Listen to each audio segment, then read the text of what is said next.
बहुत सारे बच्चों को आपने देखा होगा, वो बहुत तेज होते हैं, वो अच्छे मार्क्स लेके आते हैं, हर कंपटीशन को क्वालिफाई करते हैं। वहीं दूसरी ओर कुछ बच्चे ऐसे भी हैं जो नहीं कर पाते। क्या उनमें कुछ खास टैलेंट होता है या नहीं? मैं आज आपको जो बताने जा रहा हूं, अगर आप फॉलो करेंगे या आपका बच्चा फॉलो करेगा तो मैं गारंटी देता हूं कि वो भी बहुत आगे निकल जाएंगे, वो भी हर कंपटीशन को क्वालिफाई करेंगे, वो भी एक अच्छे मार्क्स लेके आएंगे, उनकी लाइफ भी बहुत इजी हो जाएगी और सफलता की ओर अग्रसर होंगे। आज इस वीडियो में मैं आपको बताऊंगा पढ़ने का सही तरीका क्या है, किस तरह से पढ़ना चाहिए, याद करने का बेस्ट फॉर्मूला क्या है, किस तरह से आपको पढ़ना चाहिए, किस तरह से याद रख सकते हैं, वो तरीके मैं इस वीडियो के अंदर बताऊंगा। मैं आपको वो प्रूवन टेक्निक्स बताने वाला हूं जिनको आप यूज करके कोई भी कंपटीशन क्वालिफाई कर सकते हैं, कोई भी एग्जाम आप दे सकते हैं और उसमें आपको सफलता मिलेगी। सालों साल मेहनत करने के बाद आज आपके सामने मौका खुद चल के आया है अपने आप को प्रूव करने का, अपने माता पिता की मेहनत को सफल करने का, अपने हार्ड वर्क सालों की मेहनत को प्रूव करने का ये सही समय है। परीक्षाएं क्या है, इम्तिहान क्या है, जरिया है अपनी क्षमताओं को पहचानने का। वो सपने जो आपके माँ ने सोते जागते देखे हैं, वो ख्वाब जिसके लिए आपके पिता ने अपनी हड्डियां गलाई है, उनको पूरा करने का, उनकी आंखों की चमक पर जो वक्त ने धूल जमा दी है, आज उसी चमक के सूरज से जिंदगी में रोशनी भरने का अवसर है परीक्षाएं। Efforts can't become result if the goals are not destined. लक्ष्य बिना दिशाहीन इधर उधर भटकने से हमारे गोल पूरे नहीं होंगे। घर से निकलते समय अगर हम यह सोच के न निकले कि हम कहाँ जा रहे हैं तो सिर्फ सड़कों की खाक छान कर वापिस आना पड़ेगा। ठीक वैसे ही जीवन के तीर को अगर दिशा न दी जाए तो वो कभी अपने टारगेट को हिट नहीं कर सकता। पूरे इतिहास को अगर हम छान कर देखेंगे तो पाएंगे कि जितनी भी बड़ी हस्तियां हुई हैं, उन्होंने बचपन में ही अपना गोल डिसाइड कर लिया था। फॉर एग्जाम्पल, भगत सिंह ने बचपन में ही कहते थे कि मैं अपने खेत में बंदूकें उगाऊंगा ताकि उसकी गोली से मैं अंग्रेजों को मार सकूं। आज हमारे सामने कोई चुनौती नहीं है, आज हमारी लड़ाई खुद से है, प्रोक्रास्टिनेशन से है। मुझे कबीर का एक दोहा याद आता है, काल करे सो आज, आज करे सो अब, पल में परले होएगी, बहुरे करेगा कब। आज से अच्छा कोई दिन नहीं है, अभी से बेहतर कोई पल नहीं है। And always remember tomorrow never comes. Don't count the days, make the days count. अपनी क्षमताओं को पहचानो, कर्म करो। आज की दुनिया में we can't afford to be average. लगातार टेक्नोलॉजी चेंज हो रही है, एडवांसमेंट हो रहा है, एजुकेशन सिस्टम चेंज हो रहा है, एजुकेशन करने के तरीके चेंज हो रहे हैं। We can't be average. मैं आपको एक बात बताता हूँ, अगर आप ध्यान से देखेंगे, इंडिया के जितने भी टॉप बंदे हुए, चाहे सुंदर पिचई हो, रघुराम राजन हो, सचिन बंसल हो, अश्नीर ग्रोवर, अगर इनको देखेंगे तो इनमें एक कॉमन चीज है, they are mostly IITian and IIM। इन सब ने IIT क्रैक की है। इट्स मीन्स कि वो पढ़ने में अच्छे थे, उन्होंने अच्छा पढ़ा है, तभी वो IIT क्रैक कर पाए। आप भारत के यंग IPS सफीन हसन को तो जानते होंगे, जिन्होंने 22 साल की एज में IPS को क्वालिफाई किया था। किसी कवि ने ठीक कहा है, कुछ लिखकर सो, कुछ पढ़कर सो, कल जहां उठे थे उसे आगे बढ़कर सो। एग्जामिनेशन तो कई प्रकार के हो सकते हैं। हम स्कूली डिग्रियों के बारे में बात करें, कॉलेज के एग्जामिनेशन के बारे में बात करें, जिंदगी के इम्तिहान की, दुनिया में जितनी भी चीजें हुई हैं, सब एक पैटर्न पे कनेक्ट हैं। कुछ भी आज का सीखा हुआ व्यर्थ नहीं जाता। जरूरत है कि आज हम जो भी ज्ञान अर्जित कर रहे हैं, उनको सिर्फ रटना नहीं है, उनको विद्या के रूप में अर्जित करना है, एक्वायर करना है, पिक्टोरियल फॉर्म में उसको समझकर उसको मॉडल बनाएं और बार बार अपने दिमाग की धार को तेज कीजिए। सक्सेसफुल बनने के लिए हमें खुद को इंटरनली बदलना होगा। मेरी बातों को ध्यान से सुनिए, उनको काम में लेके आइए। आज हमारे पास दुनिया भर की इंफॉर्मेशन अवेलेबल है, बस यहाँ पर निर्भर ये करता है कि हम कितना कुछ सीख सकते हैं और उसे प्रयोग में कैसे ला सकते हैं। दोस्तों, हमें हमारा लक्ष्य तो मालूम है और वो है एग्जाम में अच्छे नंबर लेके आना, कंपटीशन को क्रैक करना। जो भी हमारा टारगेट है, नीट है, एमबीबीएस है, आईएएस है, यूपीएससी है, जो भी आपका टारगेट है वो हमें पता है। लेकिन मंजिल पाने के लिए रास्ते के कांटों पर चलकर जाना पड़ेगा, और ये कांटे हैं आलस्य का, ध्यान का भटकना, समय को बेकार और गैर जरूरी कामों पर बर्बाद करना।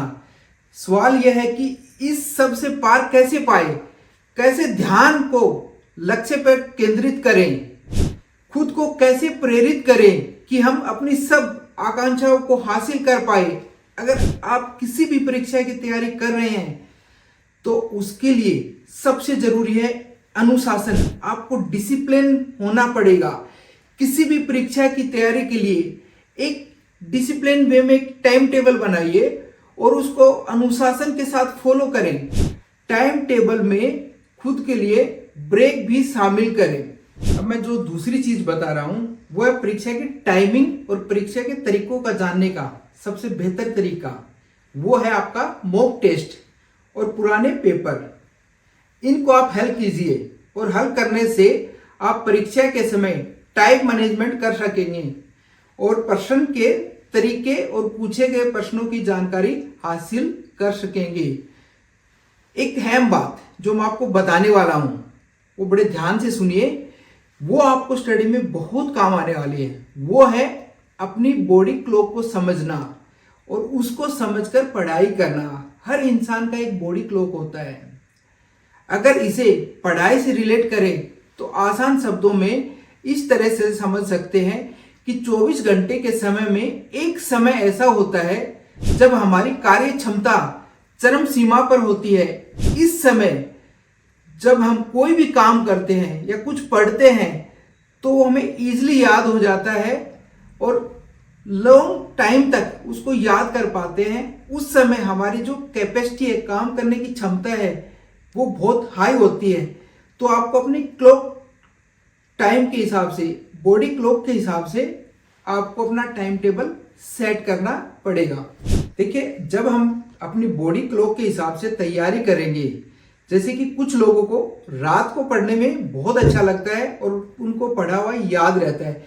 कुछ लोग सुबह जल्दी उठकर पढ़ते हैं। तो ये आपको देखना होगा कि आपका बॉडी क्लॉक क्या है।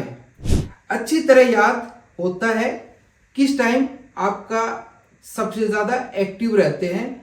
तो आप किसी भी एग्जाम की तैयारी शुरू करने से पहले अपनी बॉडी क्लॉक को एनालाइज जरूर करें।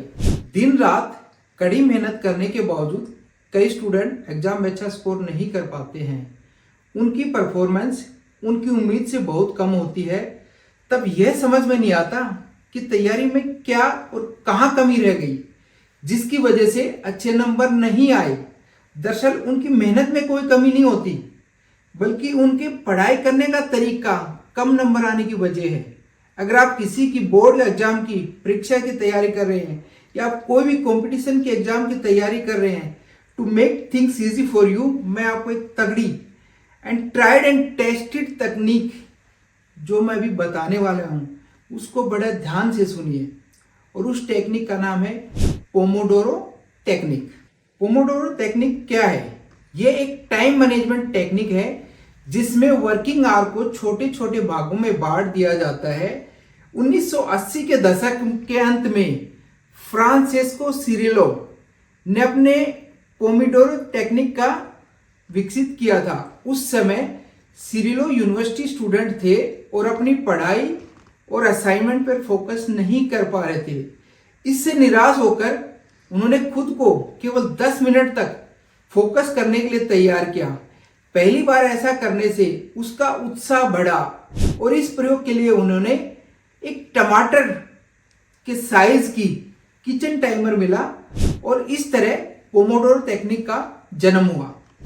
कई स्टूडेंट पढ़ाई से जल्दी उब जाते हैं, उनका मन किसी भी काम को लगातार नहीं कर पाता। क्या आपके साथ भी ऐसा होता है? क्या आपके लिए भी स्टडी बोझिल हो जाता है? अगर ऐसा है तो आप सफलता से दूर है। आपको अपना काम पूरा करने या स्टडी कंप्लीट करने की आदत डालनी होगी, तभी आप जीवन में सफल हो सकते हैं। Procrastination is the killer of dream, don't let it ruin your future. आज के दौर में इंसान का दिमाग ही उसका सबसे बड़ा दुश्मन है। मन की गति हवा से भी तेज है, पर विजेता वही है जो अपनी इंद्रियों पर वश कर ले। कर्म हमारा हाथ में है, फल प्रकृति के हाथ में है। केवल अपने कर्म की ओर कार्य करें और फल आपको जरूर मिलेगा। अब मैं आपको कुछ वो ट्रिक्स बताऊंगा जो कि आप याद करने में बहुत इजी हो जाएंगी और कोई भी कुछ भी पढ़ा हुआ आप कभी नहीं भूल पाएंगे। वो हमेशा के लिए आपकी मेमोरी में सेव हो जाएगा। इस ट्रिक को आपको फॉलो करना है। पहली चीज है वो है रिपीटेशन। जब भी आप कुछ भी पढ़ते हैं, याद करते हैं, तो वो आपको नेक्स्ट डे एक बार रिपीट जरूर करना है। आज आपने जो भी पढ़ा वो नेक्स्ट डे रिपीट कीजिए। इससे होता है क्या है, हमारी मेमोरी 2 टाइप्स की होती है, शॉर्ट टर्म मेमोरी और लॉन्ग टर्म मेमोरी। जब हम पढ़ते हैं, उसको मेमोराइज किया, उसके बाद वो हमारी शॉर्ट टर्म मेमोरी में सेव होती है और वो कुछ टाइम के बाद हम उसको भूल जाते हैं। लेकिन अगर हम उसको नेक्स्ट डे रिपीट करते हैं तो हमारी लॉन्ग टर्म मेमोरी में सेव हो जाती है और वो हमेशा हमेशा के लिए याद रहती है। तो मेक श्योर कि आपने जो आज पढ़ा है उसको नेक्स्ट डे रिपीट जरूर करें। सेकंड ट्रिक है वो है रिकॉल।